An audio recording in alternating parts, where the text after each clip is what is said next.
so we're really pleased. He'll be performing some of his poems for us over the hour, but also along with a presentation and a chance for question and answer session at the end. So there's plenty of time to have a chat. And also you can have a look at some of his books which are over there, and there'll also be a chance to purchase books and get them signed, I believe, yeah. So a bit about Tolu. Tolu Akinyemi, also known as Tolu Toludo and Lion of Newcastle, is a multi-award winning author in the genre of poetry, short story, children's literature and essays. So I'm going to read out his works now, and there's a lot of them.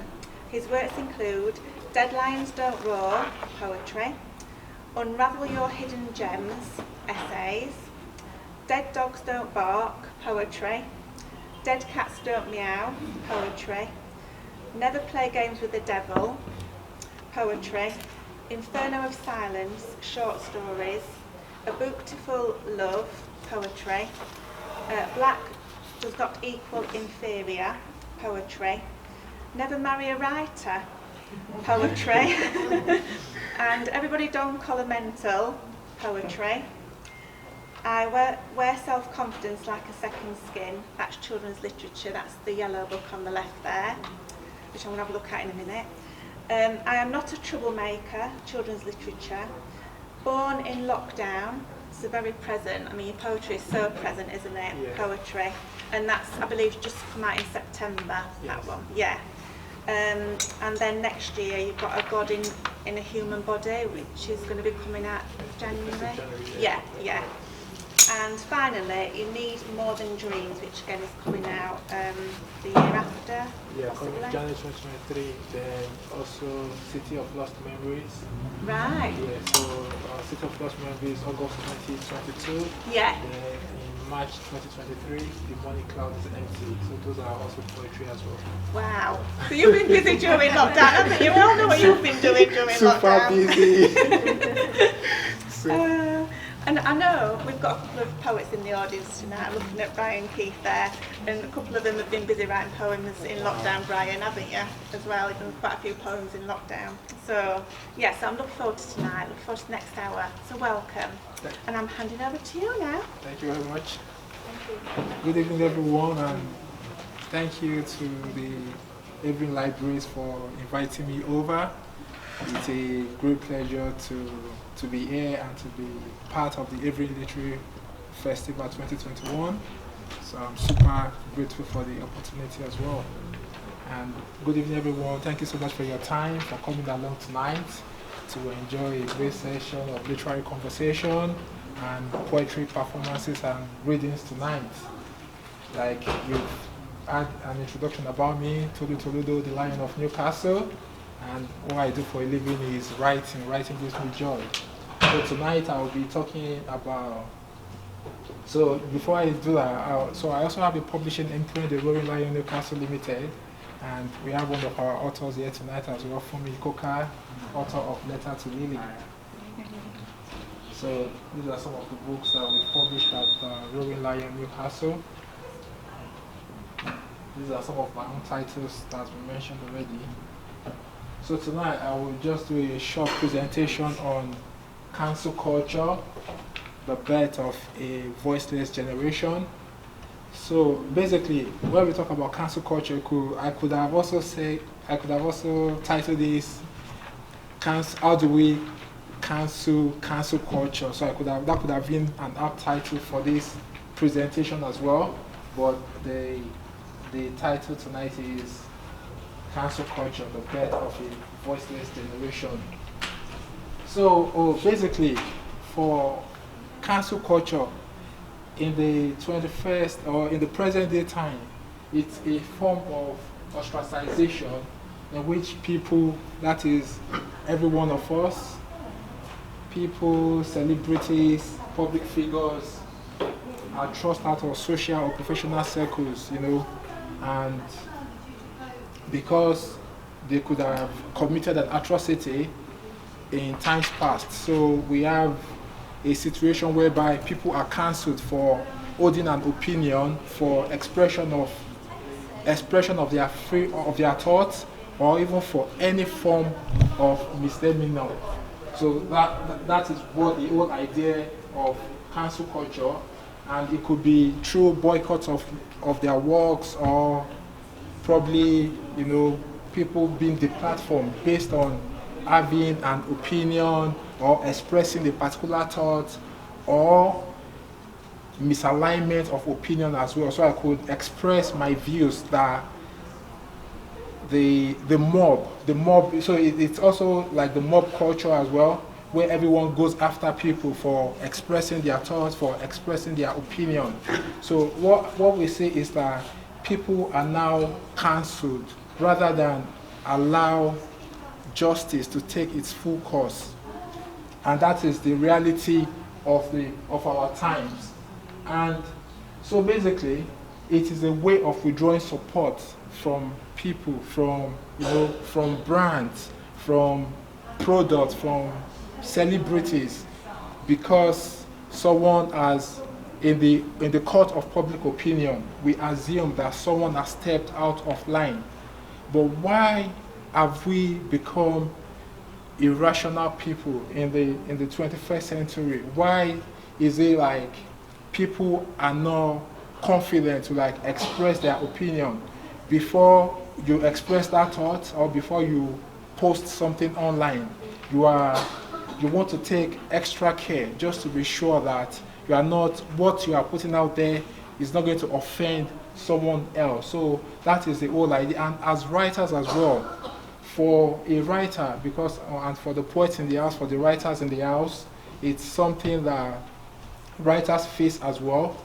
Before you write a body of work, before you put out that poem, before you put out that book, you are trying to be sure that whatever it's within that body of work is something that you'll be happy to defend, to stand, no matter, because you might just be writing something, but you don't know the way someone out there would interpret what you have written, or what you have said, or what you have said like 10 years ago, or what you have said 20 years ago. So we see old tweets, old thoughts, old expressions. People are being held to account in the court of public opinion to thoughts that they held in the past, or things that happened in the past.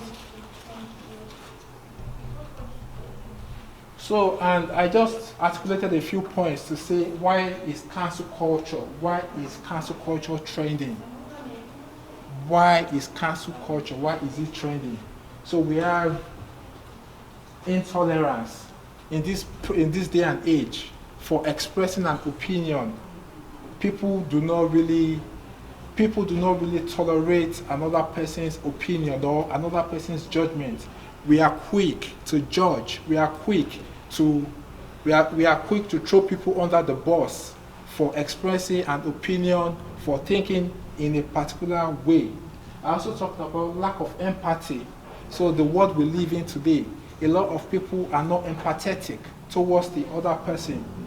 We do not really care. We do not really care about other people's feelings, or because if someone puts out something 10 years ago, 15 years ago, I am judging them right away based on what I think should be the standard, which I feel should not be the way.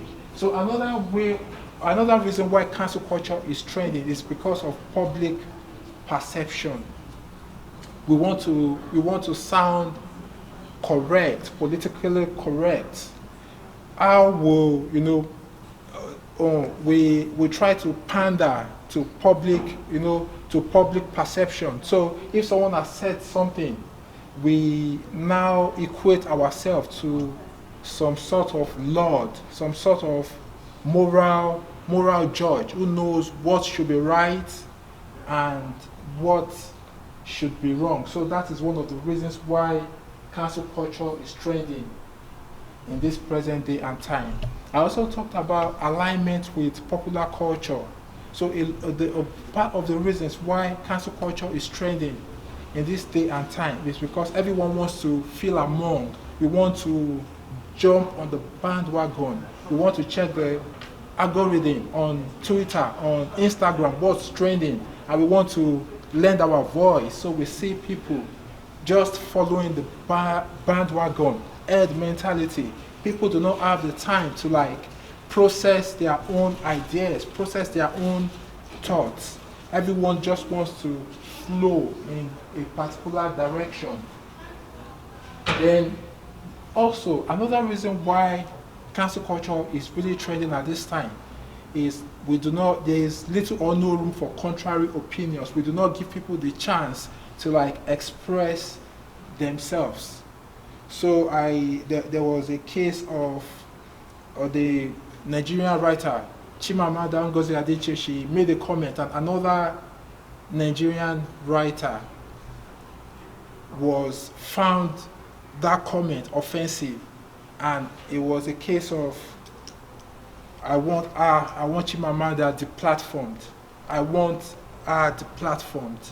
So we don't want anyone to hold contrary opinions. We don't want anyone to be able to articulate their own thoughts, express their own thoughts. We believe that whatever we say is correct, should be the correct. But we've forgotten that we are a people with diverse thoughts, with diverse way of thinking, and if we all reason the same way, then that will be a major problem. Then I also talk about another reason as well is woke culture. So everyone is acting woke, everybody is acting fly, we are acting like we know what's trending, what's reigning. So we do not, everyone is just following the bandwagon. So that's part of the reasons why cancel culture is trending. Then a few pointers on the dangers of cancel culture. So one of the dangers of cancel culture is false posturing. So I don't want people to, because I know the truth, but I can't say the truth, because if I say what I believe is the truth or what is my own truth, people might come for me.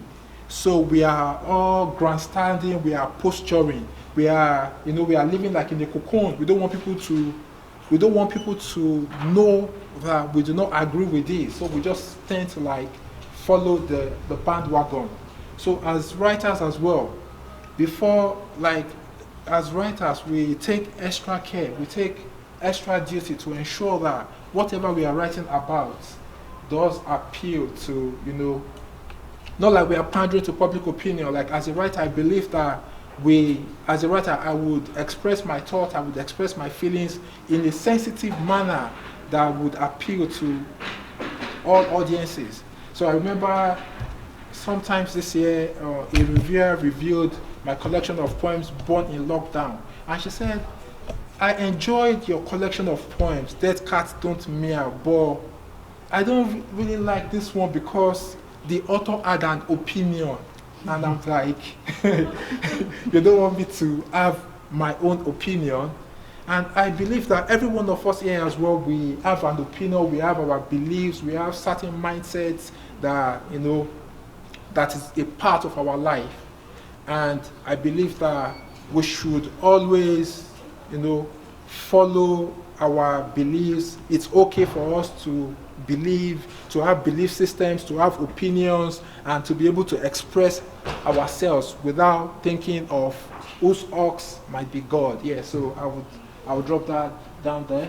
Then also, dangers of cancel culture. So, for instance, I'm on the Twitter trend, people are trolling me, coming for me, deplatform him. Deplatform him is done something 15 years ago, 20 years ago. And the person you are trolling, the person you are coming for, you are trying to get at, it's an human being with emotions, and that could lead to a deteriorating mental health for that person that we are coming for. So that is part of the dangers of cancel culture. Then also, one of the dangers is lack of divergent views and healthy conversations. I think it's all right for us to be able to communicate with one another, engage in healthy conversations, but where everyone tends to think in a particular way, reason in a particular way, then I believe that it's a that's a major problem.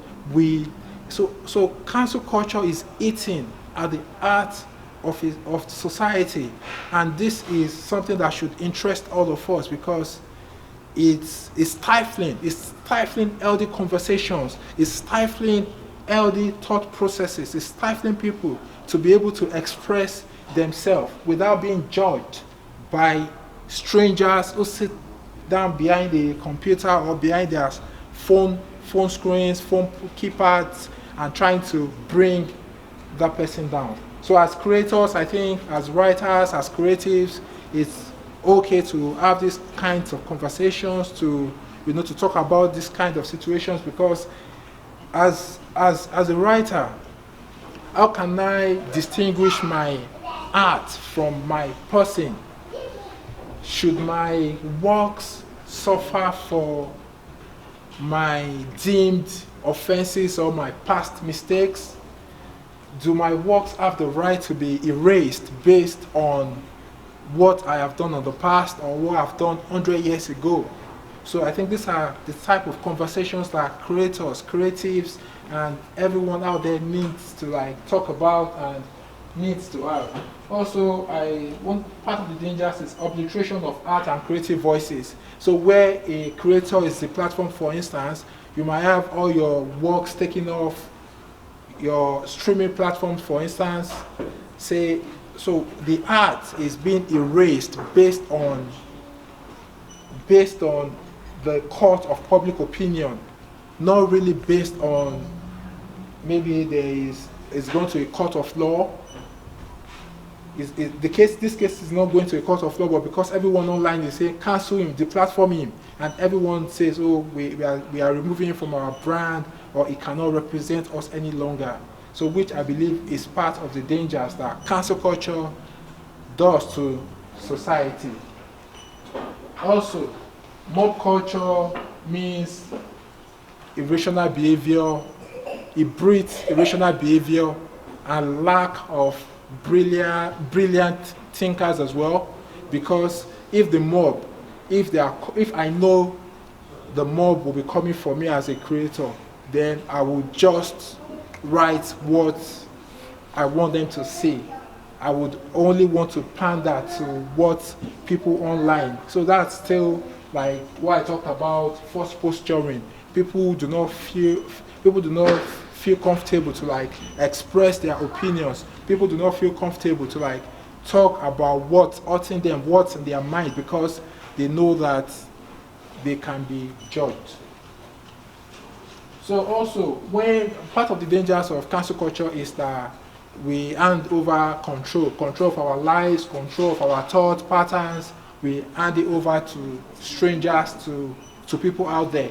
So that's part of the dangers of cancel culture, because if I know that if I put something out there, or I have an idea, okay, so let me just flash back to Africa, for instance. Growing up, most of our parents, we were for Christians, we were religious, we would go to church, we had certain beliefs, and most Christians back home in Africa, they had some beliefs that probably in the West, it could be a free world, it could be a free reign where people, because the African culture is evolving, the African culture is kind of growing. So some things that in the West people find acceptable, back home in Africa, people would be judged for acting in a particular manner. So in my own opinion, we tend to hand over control of our lives to other people when we cannot say what's on our mind freely, we cannot express based on the mob, based on people, the fear that if we express ourselves or what I've done 10 years ago or 20 years ago might affect my future, or it might affect the works that I've put out there, or I might be deplatformed for mistakes of the past. So I talked about a few questions to ponder. Are popular opinions the gateway to paradise? And the reason I ask this question is because if everyone is pandering to popular opinion, so is there something that makes it, seem like the most is there something that makes it appealing to everyone to tend to follow the bandwagon? Is there something about not being able to express yourself differently? So I think that's a question that we all need to think about. I also said, is art now a thing to be erased when the creator crosses the limit? Do we wipe out the art? Do we wipe out the works based on the fact that in the court of public opinion we believe that a creator, a writer, a public figure or has overstepped the limit? And what is this limit? How do we judge what? So because someone might say, oh, he has crossed the limit, but for someone else that is not yet the limit. So do we leave it to the court of public opinion to determine what is the limit, or we leave it to the justice system to be able to say, oh, this person has crossed the mark and this is the offense? And so then I also, part of the question, are we gradually shedding the toga of humanity and the values that hold us together? When we go online and we troll people, we steal other voices, we don't want to hear them out. Are we losing our humanity, where we talk about empathy, where we talk about allowing justice to take its full course, rather than us being judgmental and trying to erase people, to wipe them out based on our own opinions or our moral high ground? Then I also, among the questions, is this the birth of a voiceless generation?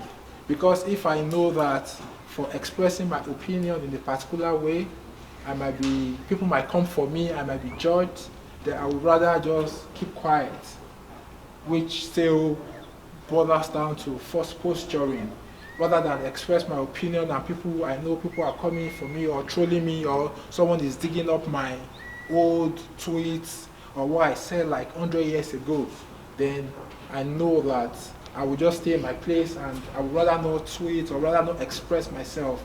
And when we see people are afraid to talk because they will be judged. People are afraid to express their opinions because people might come for them. That means we are comfortable with just having people who would think in a particular way, people who would reason in a particular kind of way, which does a lot of harm to society as well. Then I think the final question I asked is, are mistakes still part of our everyday life? Are we allowed to make mistakes? Is it okay to fall and we pick someone up and let them rise again? Are we allowed to make mistakes? Because mistakes form part of our everyday life, our everyday living, and without mistakes, there can be no correction. There can be no opportunity to behave better. We won't show people in society that making a mistake is not the end of the world. So if you make a mistake, it's not the end of the world. So just to wrap things up for this session, I just talked about the way forward. So I believe that the way forward, we should promote a culture of accountability. There should be accountability culture should be promoted, should be entrenched in society. We should be accountable. So it's okay for people to fall, to make mistakes, but we should do all within our power to hold them accountable, hold people accountable for their error of judgment, for their mistakes, but without canceling them, without wiping them off, without erasing them. So I believe it's quite important that we should be able to distinguish between canceling people and holding them accountable. If someone has made a mistake, there should be a consequence for that action. which is also a subset of accountability culture. There should be a consequence culture, but that consequence culture should not be dished out in the court of public opinion. So it should be a case of someone has done something wrong, let there be a process, rather than people just pandering, coming for them, attacking their livelihoods, because they believe that they are on a moral high ground where they can be judgmental, where they can bring other people down. I also talked about the fact that we need to have honest conversations. Let's encourage people to think, have healthy, honest conversations, allow people to express divergent views, because that is the only way society can be better, when we allow people to, where there's difference of thought, difference of opinion, and as creators, this would go a long way to help us as well. Then, to close this part, I say, see the humanity in humans. Let's express more humanity. Let's be human. That human touch, rather than something has gone wrong. We are crying, oh, the platform, or someone has expressed a contrary opinion to what we believe. We believe that because this opinion does not align with our own views, then they ought to be the platform. So I don't, as a creator, communicating my ideas, communicating my mind is something I hold, that is treasured. I treasure a lot. So I believe that creators, people in general, should be given the opportunity to express themselves without being mobbed, without being judged, or without being deplatformed. People like J.K. Rowling, Kanye West, Chimamanda, people, the cry is there that, deplatform them, cancel them. But I believe that as creators, stifling our livelihoods, stifling our voices because of an opinion, because of a thought process, because we do not want to follow the bandwagon or the way that everyone tends to pander to, should not take away our life, our income, our livelihood. So I think, thank you so much for listening to that session. Thank you so much. So that's the end of that particular session. Thank you. So to the next session, I would be doing a couple of poetry performances, and I will start with A Booktiful Love. And the first poem I'll be reading is titled Bury Me in a Library. Bury me in a library. Write my name on a map when my time is up. Build me a statue, a gigantic statue. Bury me with a catalog of books. Don't railroad my chance to walk this Hall of Fame with a badge of honor. You say, no smoke without fire. Lightning kissed dust and we were consumed in a hail of fire. Draw me with all my imperfections. Sketch me with my fields, with my scars and wrinkles, mistakes and joy, sorrows and dreams. Erase nothing.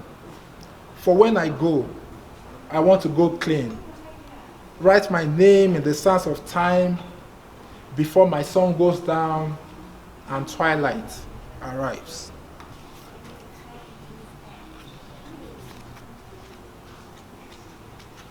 This next poem, when I wrote this next poem, this next poem is titled Saints, and it's from A Booktiful Love as well. But it's a political poem. But when I had people read it from different parts of the world, they could resonate with it as well, as much as I did. when writing it. So it's titled Saints. And it's a sign of our times where political leadership around the world is failing us. We are here. So politics was concocted straight from the pit of hell. The main motives: loot the treasury, let the people starve, loot them dry, loot till the grounds become barren, loot till they flee by the thousands, even millions, in search of milk, bugs, and honey. The skies have been darkened by greed, and our atmosphere is pale. One quick way of becoming an overnight billionaire: contingent on the deep pockets you lord over. Stagger into the seat of power. It doesn't matter your job title: photographer, kitchen cabinet, or utensil, clothes hanger, or hangers on. A member of the cabal, call them the untouchables, or a jaded pen pusher. You will keep shouting, "Who is your daddy?" This next one is also from a book, Beautiful Love, and it's titled "It's Okay Not to Feel Okay."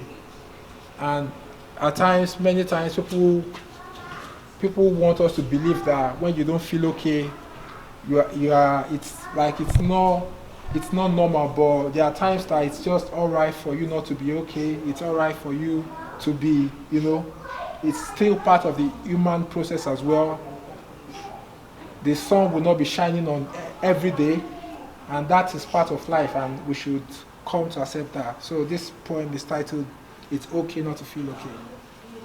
It's okay not to feel okay, bruised and battered. On some days you are shattered like broken china. It's okay to be sick and tired, feeling blue and on the cold streak. It's okay to feel alone, abandoned, and disgruntled.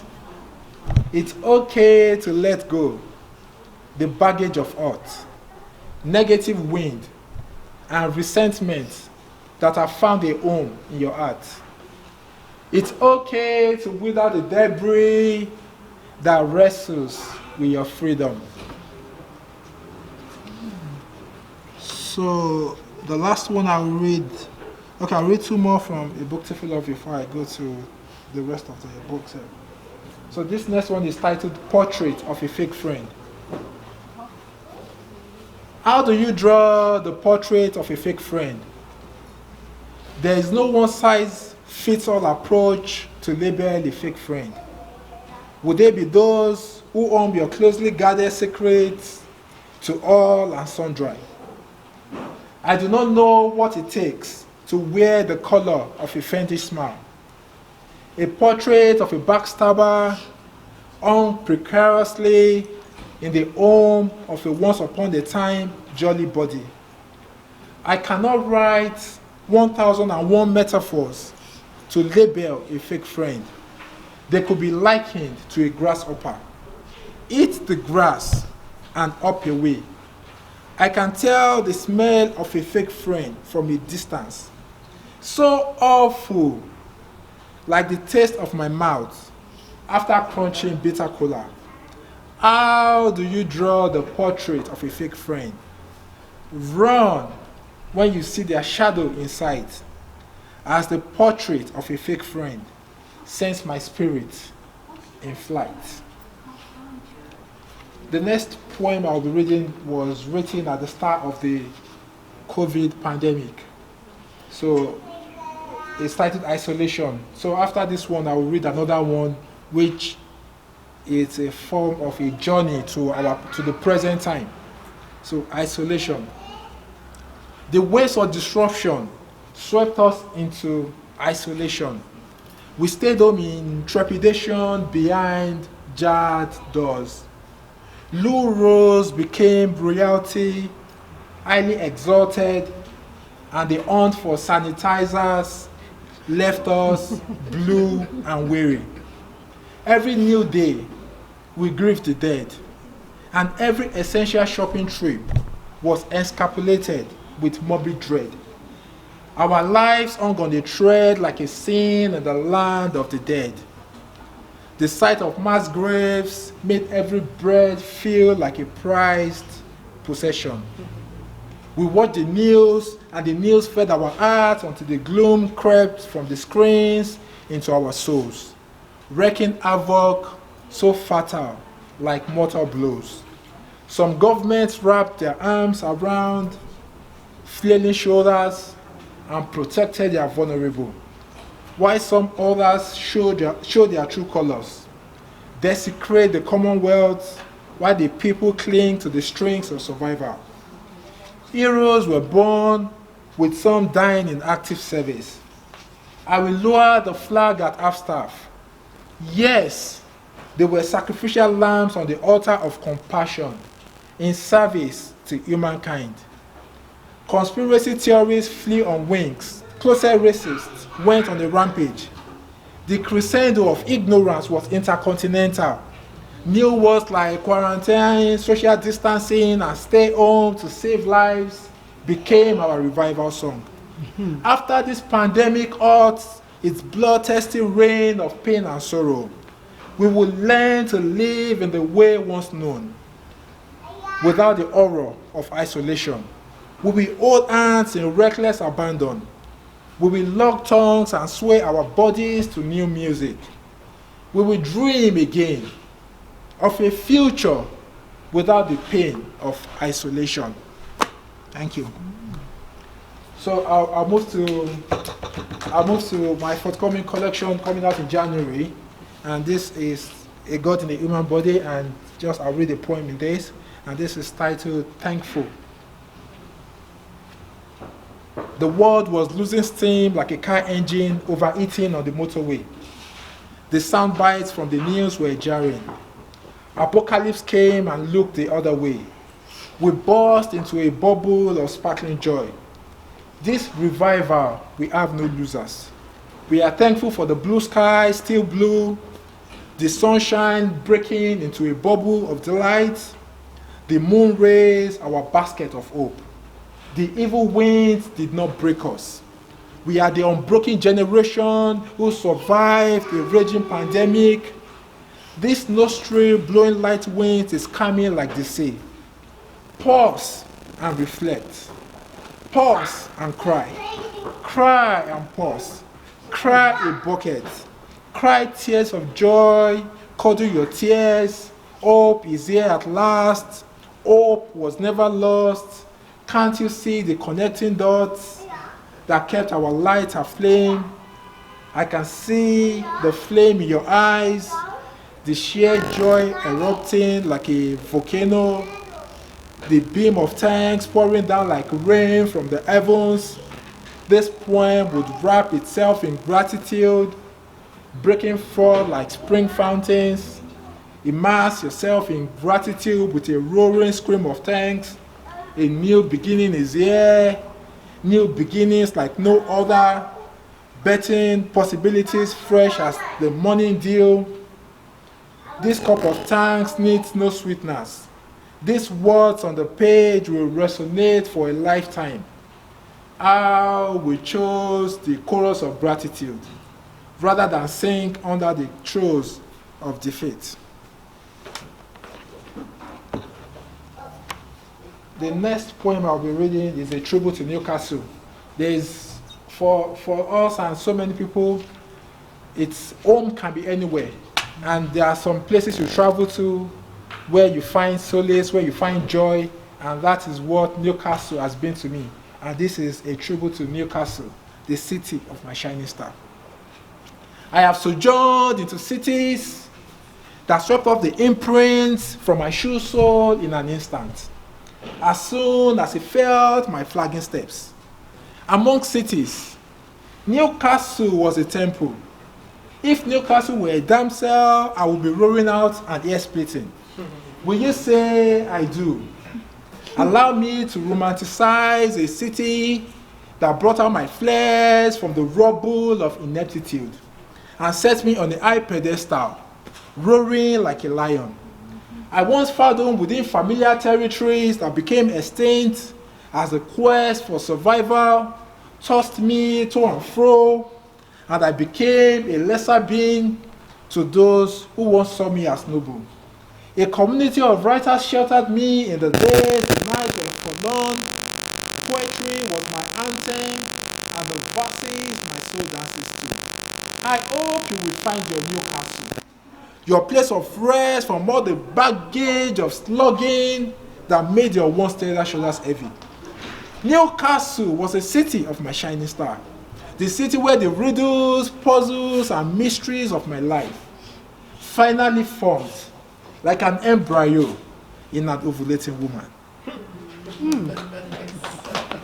Can I have a large roar like a lion? Can I have a large roar like a lion? Can I have a roar like a lion? Can I have a roar like a lion? We roared like lions. Never forget the barking dogs, like revving cars in the parking lots.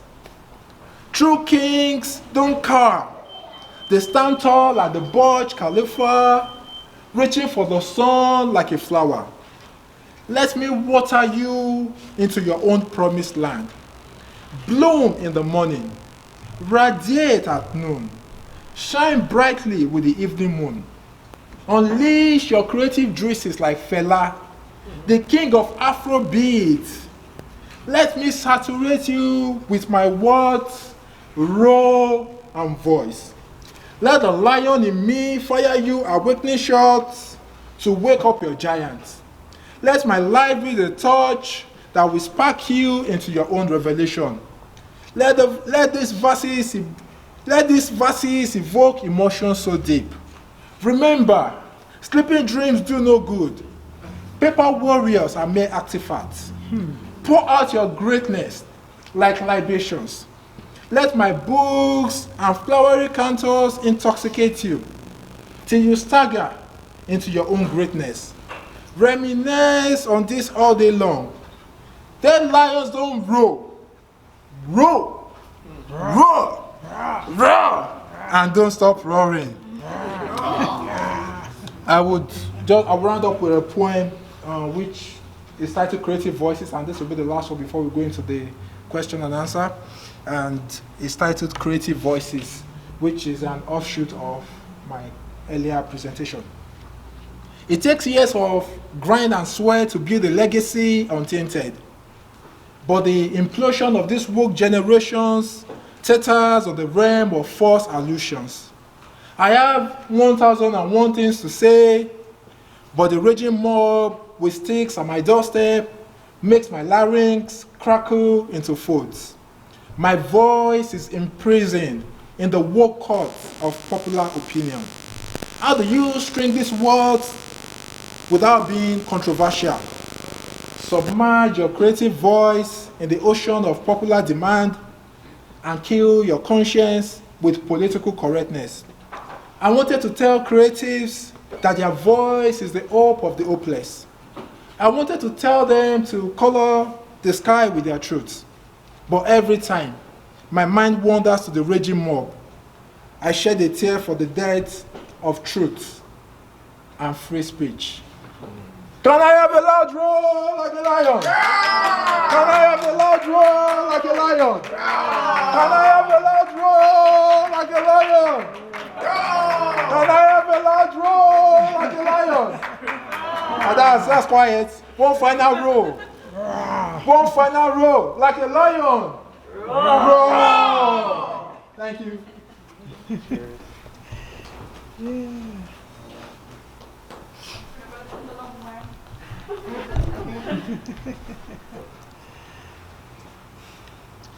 Thank you, that was lovely. So we're going to do question and answers now. I've got a couple of questions myself. Okay. You know when you said about the book Cats Don't Meow, and you had the poem was questioned because it had an author's opinion. Did it get in the book? No. Oh, I wanted you to read it out if it did. And has anybody else got any questions? Okay. Yeah? Yeah, I was going to ask, as a writer yourself, you were saying about the public, if you have your own thoughts or your own opinion and you want to put it out there, personally, have you had those struggles before and how have you dealt with it? So if you have your thoughts and you're feeling this might be controversial, or, I mean, has there been any time when you have been afraid to put your own thoughts or beliefs out there? And if there is, how are you dealing with it?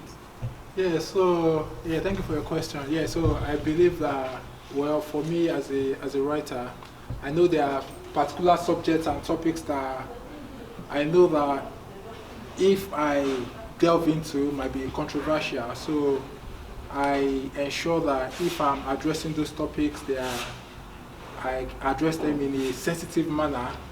And like you said, there are times that we all struggle because we are quite unsure. No one is sure like what could trigger someone out there. So there have been times that I wanted to like write about certain topics, but I could not publish them or put them out there because either my editor says this could be controversial, or so I think it's a normal thing that we writers have to face, just to ensure that along with the times as well, what society is becoming or has become, then we are sensitive to our environment. So I try to be sensitive to my environment, and if I feel like this could trigger emotions or could be controversial, I tend not to put them out there.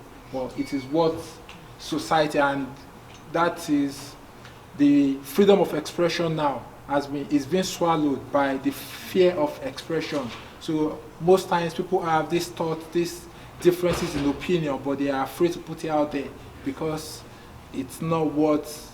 And it doesn't really mean that popular opinion, everyone might not actually believe in that bandwagon, but because everyone else is following, so we just tend to see people trying to follow the same pattern, not really like they believe in what they are following. So we have more of like people who are not logical thinkers. You get where I'm coming from? So that's a major challenge as well. You try to avoid being controversial, don't you? You're conscious that you might be controversial. Because sometimes, a lot of my I write poetry, and a lot of it is on a Christian theme or something. And you're aware you're living in a secular society, a largely secular society.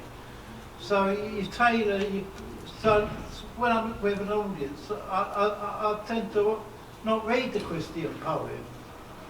I read something on other subjects, read poems I've written on other subjects.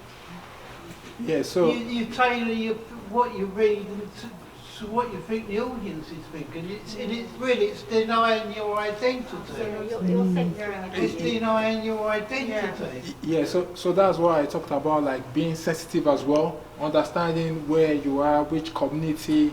You get where I'm coming from, like being sensitive, understanding the times as well, and not setting yourself up to be mobbed or to come out as being controversial as well. So there are times since we live in a secular society, there are times we have like thoughts, ideas that we just have to like, we have to bury, we have to forget about it. Yeah. So, and just because there are some thoughts, you can't just, like I said, growing up in Africa, we have like different thoughts, different beliefs, and coming to the West, they have different thoughts and beliefs. But if you bring those thoughts and beliefs from the West and you say, oh, I'm putting all this into my writing or all of this belief system, then you are setting yourself up to be seen as. In the West, a lot of beliefs that were widely held once are not fashionable anymore.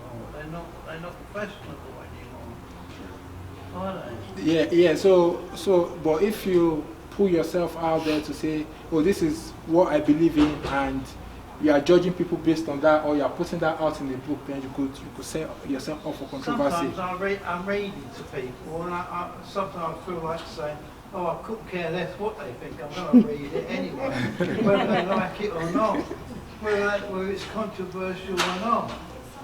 Yeah, and like I said before, like it's okay to like have, to have your opinions. Yeah, so as creatives, it's okay to like, so when the reviewer said, oh, I'm not going to read this book again because I didn't expect him to have an opinion on lockdown and all of that. So I don't owe anybody any explanation for my opinions, because I've written a book, and either people like it or not. And like I always say, not everyone will like your work, not everyone will like what you put out there. Yeah. And if you are trying to like satisfy the whole world, then you would either not create anything, or I've had some reviewers say, oh, we don't like a particular term you used in a book. And my editor was like, can we just strike out that term? And I was like, no, I wouldn't do that, because imagine 3 reviewers complain about this term, another set of reviewers come up and say they don't like this. Then you end up like ripping the whole project apart. So I feel like as creators as well, a little bit of controversy here and there is not bad. It could be good as well. So there are times that we just have to take it as part of, like, once you put the work out there, once you publish, you hit the publish button. Just know that not everyone will like your work, and it's a fact that we have to accept. Not everyone out there will like our work or will like our project. Yeah. I think as creatives as well, you put your own individual voice out, and that's what creators are good at. So if creators aren't putting out their individual voice, what about everybody else? You know what you're saying about being silenced. Yeah. When you spoke, I wrote down beige, because I felt what you were saying was we're in danger of all becoming beige. Yeah. And there's no colour and no different voices and no individuality, and then what is life then? Yeah. You know?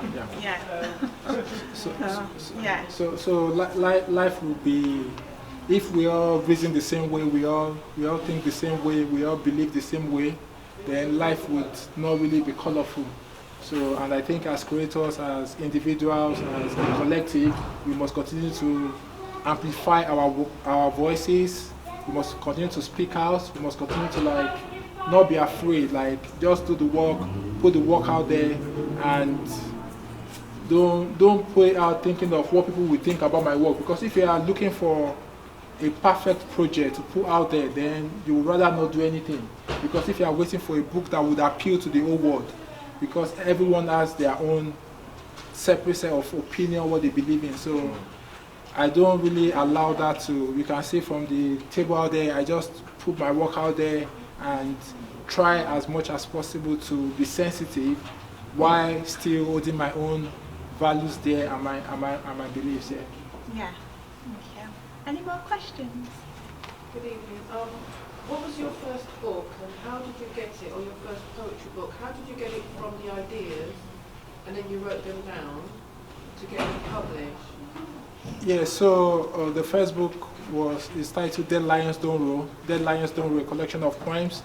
And the idea came to me that we are all lions, and we need to make a difference in our world. We need to roar while we are alive, because no matter who you are, your status in the society, when you die, all those ideas also are buried with us. Yeah, so in the graveyard, there are so many buried dreams there, and so I believe that while we are alive, we can make a difference in our world, in our society. So when that idea came to me, I started writing, and in 2017, I self-published. The book through my imprint, the Roaring Lion Newcastle, and since then, I've been writing more, having the confidence as well. And I think what actually helped me as well was like opening my work up to critic. So as creatives as well, a lot of people just want to write a book and get lovely feedback from their friends and family. But when you open your work to like a larger audience, so I started with my work at that time. I used to like do a lot of poetry performances, write for the workplace as well. But when I submitted to like reviewers to review, and I got feedback, and some gave me feedback like, oh, doesn't look as if this is for like a general audience. Then I knew that something had to change along the line. So I think that really helped me in my creative journey as well. And I knew like I had to start writing for everyone out there, and not just to like write for and I think it's been a progressive journey since then. Won a couple of awards, and so I think it's quite important for creators to like expose their work, expose their ideas to a larger audience, as this would actually help to like, this will help them to like win laurels and get acclaim for their work, rather than just giving it to friends and families who will just give you a 5-star and say something nice. And I remember you saying on the Zoom session that in Newcastle you've got quite a good creative and writers and artist network. Yeah. You said that as well, didn't you? Yeah, That so you found that in Newcastle. Yeah, so yeah, that was really good. We had like a good creative community, a lot of events, and I found great support back then in Newcastle as well. Yeah. So I think that really helped me as well in my creative journey, like meeting a lot of creatives, getting invited to a lot of events, and you know, from there I've not looked back here. So. Yeah. Thank you for the rendition of the point. I just wanted to ask a very simple question. How do you overcome writer's block? So how do I overcome writer's block? I think my nature. Every morning, like I go running, I go for early morning exercise. So mainly there are some poems that I think black does not recall inferior. So after the death of George Floyd last year, it was just on my early morning running, jogging and everything, the ideas come. So just going out, taking a walk or running, the ideas flow and I keep writing. Yeah. So I've not really had to deal with writer's block. But my philosophy as a writer as well is that don't follow the pattern to say, like some writers will tell you, write 100 words a day, write every day or something. I don't follow that pattern. I just write whenever the ideas come, whenever the inspiration comes. So I don't tend to like follow, like, oh, you have to do it this time, do it that time. And I find that the ideas they come like all the time. Yeah. So like I have so many books that are on the way, forthcoming books that. But now I'm not just rushing to put them out there, trying to space it and everything. Yeah. So I think that's just the way for me. And everybody don't Kulu Mental, which is the mental health team poetry collection. I wrote that over some days, but it was mainly at night, midnight, and all of that. Yeah. So I think I just allow the creative juices to flow, and when it flows, I just get in my element. So I don't really see that as a struggle. If a poem is not working at that time, I leave it and come back to it. So, well, it is what it is. Thank you. Do you have a notebook by your bed? I just use my phone. All right. I use my phone, and when it's all done, when it's all cooked, I move it over into my laptop. Yeah. So, but yeah. So Yeah. That's what I do basically. Oh, lovely. Anybody else? Did you find it hard to be a writer? You know, it's very hard to be a writer, isn't it? Well, for anyone to be a writer, isn't it? Did you get some inspiration to get into writing? It's difficult, isn't it? Yeah, so basically, not like I woke up one day and I said I wanted to be a writer, but I woke up, my dad studied English and literary studies at the prestigious University of Ibadan in southwestern Nigeria. So we were blessed with a home with a lot of books, and we had books from Wole Soyinka, Chino Achebe. We had a lot of books in the house. Dio Fagunwa. We were exposed to a lot of literature. So right from a young age, I used to like read a lot. I used to be so fascinated with literature, with the emotions, with the plot twist, and you know, I used to be so immersed in characters, and I feel like even for the protagonists and all of that, when things happen to them, I really feel like, oh, I didn't expect that ending and all of that. Yeah, so I used to really love literature. I used to journal from a very young age. I remember I used to document like the President of the United States, just everything happening around the world, Nigerian history. So I was fascinated by literature, by writing. But I never thought that one day I would become a writer that people will read around the world. But it was just, I think it was a progressive journey, having literary icons back home in Nigeria and being exposed to literature. And I used to read just anything, read newspapers, read the obituary sections as well. So I just loved I loved to read. Yeah, I loved reading. Yeah, so I guess it was just like a natural sequence for me, like transforming from a reader to becoming a writer. And that's why I tell people as well, for you to become a writer, you have to read. You have to invest into reading as well. That is one of the ways to like get better in the art of writing as well. You can't say, oh, you don't want to be influenced. I used to say this a lot. You don't want to be influenced by other people's writing. but not being influenced by other people's writing, you still like you have to read. You have to be invested into reading, and that write about the human experience. I'm a writer who feels like I don't just write about anything. When people read my works, they feel like an emotion. They feel like, yeah. So I believe that it's all right to write about human experiences, write about the everyday challenges that we face as humans. So I think as writers, when you're finding your voice as well, you need to stand for something. You need to like be able to like be an advocate for something. So that's what I do, and I do really well as well. Yeah, thank you.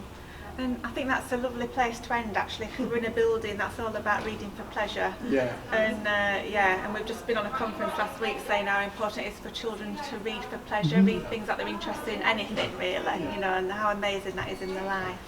So I think we're going to wrap up now, because I want you to have a look at the books, and if you want to buy some, and Tolu is going to sign, or if you want a signed copy, so I want you to have time to do that. But can we give him a big round of applause? Thank you.